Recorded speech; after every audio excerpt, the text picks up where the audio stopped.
Discuss the problem maple division from CACS problem set. Okay, तो basically question क्या state करता है, आपको n एप्पल्स दिए हैं और हर एप्पल का कुछ वेट है एंड आपको दो बैग्स गिवन है. Let this be bag 1 and ये हमारा है बैग 2. तो अब आपको क्या बोला है, जो आपके n एप्पल्स हैं उन्हें इन दोनों बैग्स में ऐसे डिवाइड कीजिए कि जो वेट ऑफ बैग 1 है और माइनस वेट ऑफ बैग 2, इन दोनों का जो एब्सोल्यूट डिफरेंस है that should be minimum. Okay, so सबसे पहले हम एक एग्जांपल देख लेते हैं, उसके बाद हम आगे बढ़ेंगे. सो अब हमारे पास इनपुट में सबसे पहले क्या गिवन है, हमें इनपुट में गिवन है ओके, सो लेट्स स्टार्ट. सबसे पहले हमें इनपुट में गिवन है कि हमारे पास n इज इक्वल टू 5 है. दैट मीन्स हमारे पास 5 एप्पल्स है एंड हमें एक एरे ऑफ वेट्स गिवन है और इस एरे के एलिमेंट्स हैं 3, 2, 7, 4, 1. ओके, अब हमें ये वाले जितने भी एप्पल्स हैं, ये वाले एप्पल्स हैं, हमें इन्हें दो बैग्स में ऐसे डिवाइड करना है ताकि उन दोनों बैग्स का जो एब्सोल्यूट डिफरेंस है वो मिनिमल रहे. सो लेट्स जस्ट अज्यूम हमारे पास यहाँ है bag 1 and this is bag 2. सो इसका एक आंसर ये हो सकता है कि मैं एलिमेंट्स 3, 2 एंड 4 को बैग 1 में डाल दूँ एंड एलिमेंट 7 एंड 1 को बैग 2 में डाल दूँ. तो बैग 1 का वेट हमारे पास कितना हो जाएगा, बैग 1 का वेट हो जाएगा हमारे पास 8. सॉरी, बैग 1 का वेट हमारे पास हो जाएगा 9 एंड बैग 2 का वेट हमारे पास हो जाएगा 8. So now the difference between the absolute difference of 9 minus 8 gives 1 and ये हमारा आंसर है. तो हमारा ये वाले इनपुट पे हमारा आउटपुट क्या हो जाएगा, 1. ओके, ठीक है. Let's just take one more example जो थोड़ा छोटा होगा. सो फॉर एग्जांपल हमारे पास n इज इक्वल टू हमारा 2 गिवन है. Okay, so n is equal to 2 है एंड आपका जो v है वो 1,1 है. तो इस केस में जो आपका आंसर रहेगा, तो हमारा बैग 1 है, फिर से हमारे पास एक बैग 1 है, बैग 2 है, बैग 1 एंड बैग 2. सो मैं दोनों में 1, 1 डाल दूंगा. तो इस केस में बैग 1 का वेट हो जाएगा 1, बैग 2 का भी 1 और इन दोनों के बीच का डिफरेंस हो जाएगा 0. तो हमारा इस केस में आउटपुट हो जाएगा 0. ओके, तो नाउ आई थिंक कि हमें प्रॉब्लम स्टेटमेंट क्लियर हो गया है. अब एक चीज़ ये है कि अब हमारे इस क्वेश्चन में ऑब्जर्वेशंस क्या क्या है. सबसे पहला ऑब्जर्वेशन है कि हमें पॉसिबिलिटीज़ यहाँ ट्राई करनी पड़ेगी, क्योंकि ये पॉसिबिलिटी हो सकती है कि आप यहाँ 3 to 4 के बदले कोई और एलिमेंट्स भी लें या फिर 7, 1 के बदले कोई और एलिमेंट्स भी लें. सो बेसिकली हमारा सबसे पहला ऑब्जर्वेशन है we have to try possibilities, we have to try all options. Correct. The second thing is, यहाँ पे जो n का हमारा कंस्ट्रेंट है, that is pretty low. So जो n की वैल्यू है, n की वैल्यू सिर्फ मैक्सिमम 20 जा सकती है. सो इससे हमें एक चीज़ ये पता चल सकती है कि अगर हमारा n का कंस्ट्रेंट इतना कम है तो हम रिकर्जन भी यूज़ कर सकते हैं. तो that means we can use recursion.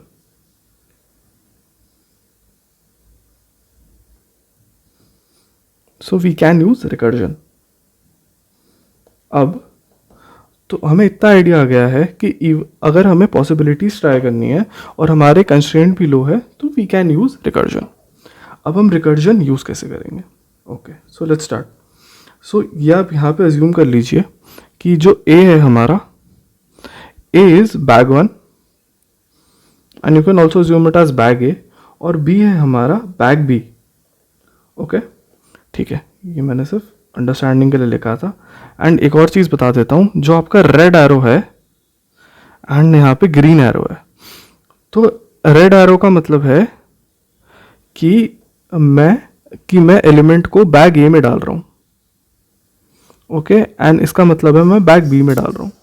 So for example यहाँ पे मैं इंडेक्स ले लेता हूँ, हमारा ये वाला एग्जांपल लेते हैं हम, n is equal to 5 and हमारे कंस्ट्रेंट्स थे v is equal to 3, 2, 7, 4, 1, okay.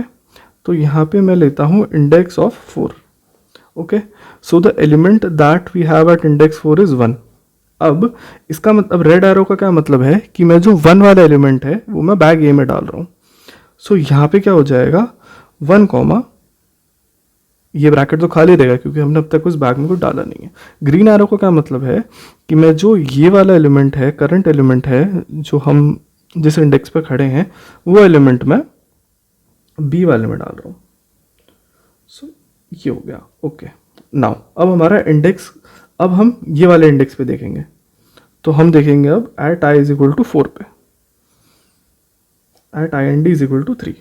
अब हमारा i n d is equal to 3 हो गया।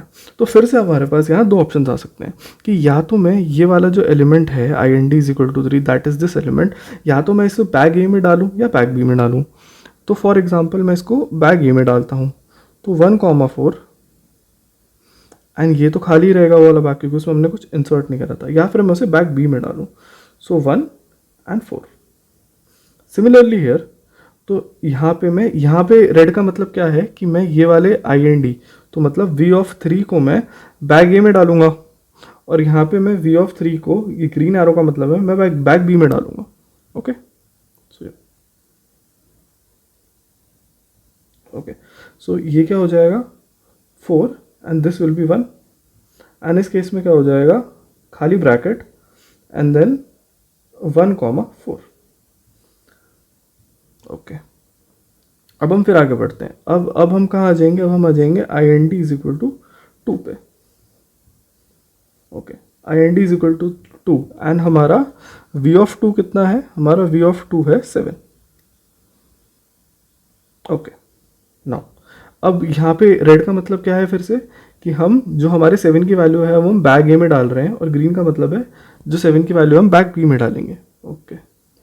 सो यहाँ पे क्या हो जाएगा 1, 4, 7 एंड ये वाला अब तक खाली ही रहेगा। सिमिलरली 1, 4 एंड 7, एंड इस केस में क्या होगा, इस केस में होगा 1, 7, 4 एंड इस केस में क्या रहेगा 1, 4, 7।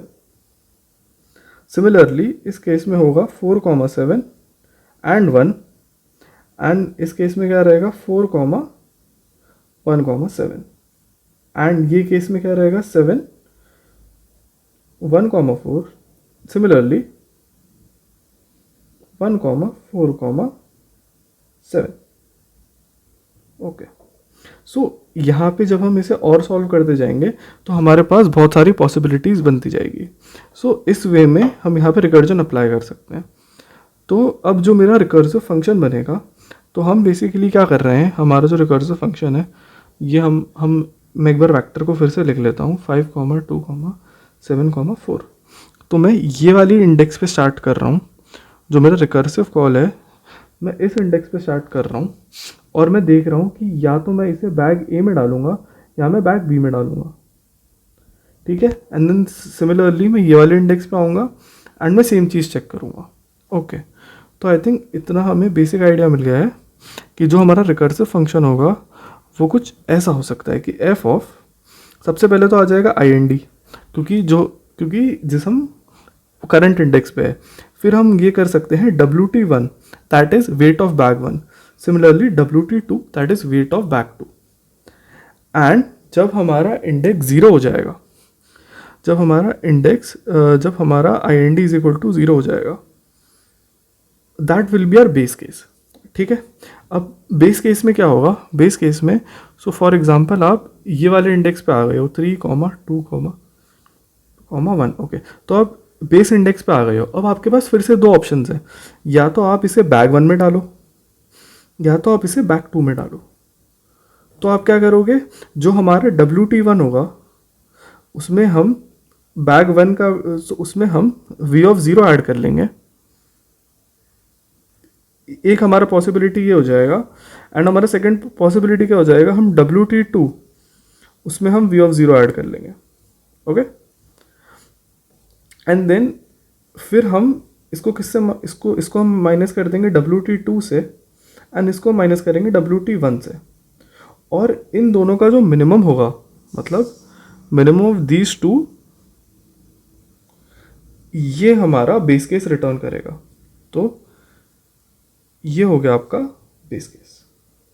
ओके ओके, सो ये हमारा कोड है, हम कोड करना शुरू करते हैं। सबसे पहले हमें क्वेश्चन में एक टीचर दिया है, सबसे पहले हम वो लेंगे, फिर हम एक वेक्टर बनाएंगे जिसमें हम एप्पल की वैल्यूज़ का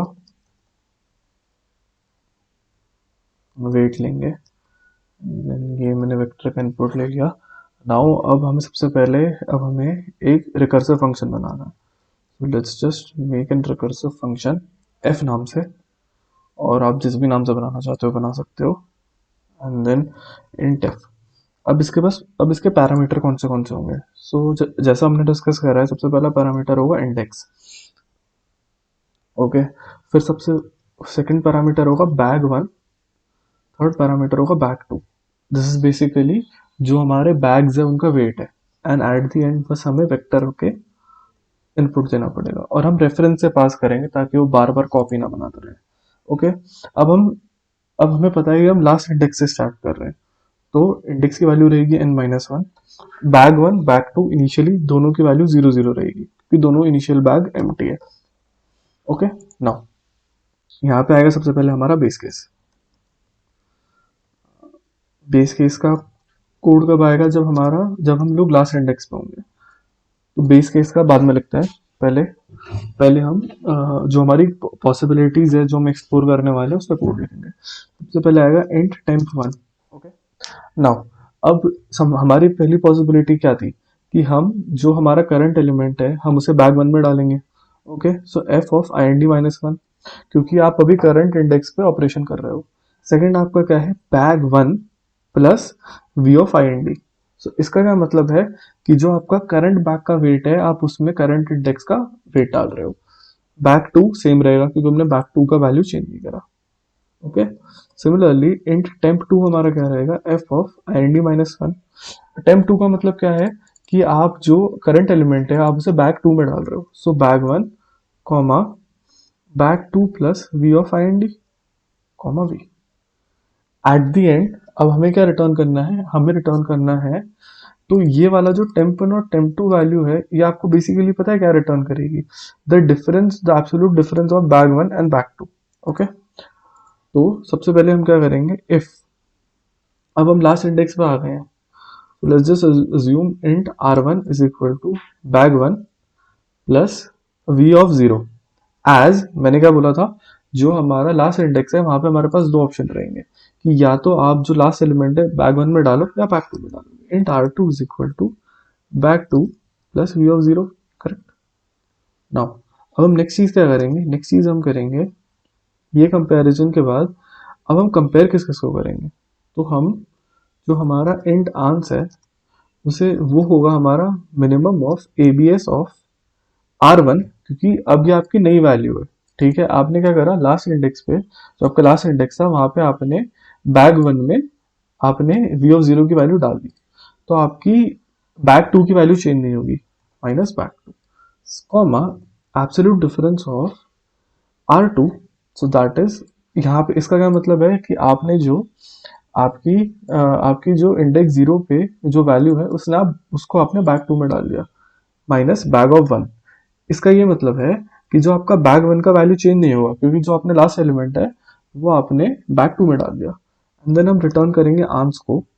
अब हमें पता चल गया है कि जो हमारा रिकर्सिव फंक्शन है एट द एंड वो बेसिकली क्या रिटर्न करेगा, बैग वन और बैग टू का डिफरेंस।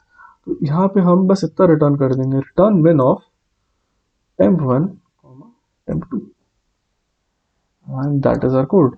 और यहाँ पे हम इस चीज को रेज वेरिएबल में वो करा रहे हैं, तो हम सिर्फ सी आउट रेज कर देंगे and this will be our answer. So फिर मैं कोड रन करके दिखाता हूँ आपको। ये मैंने सेकंड इनपुट लिया है।